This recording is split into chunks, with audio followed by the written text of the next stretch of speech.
Hai semua kawan-kawan, di saluran Wyler. Hari ini saya akan tunjuk apa buat kalau monitor tiba-tiba hidup atau mati. Secara umum, skrin gelap.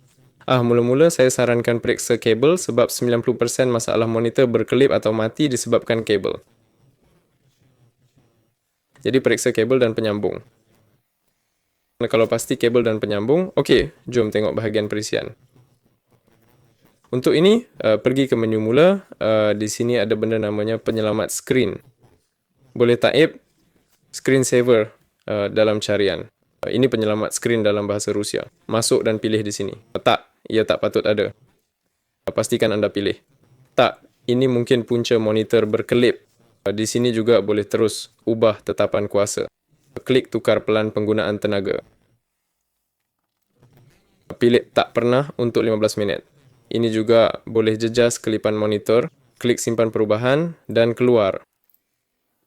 Dan perkara seterusnya ialah pergi ke pengurus peranti.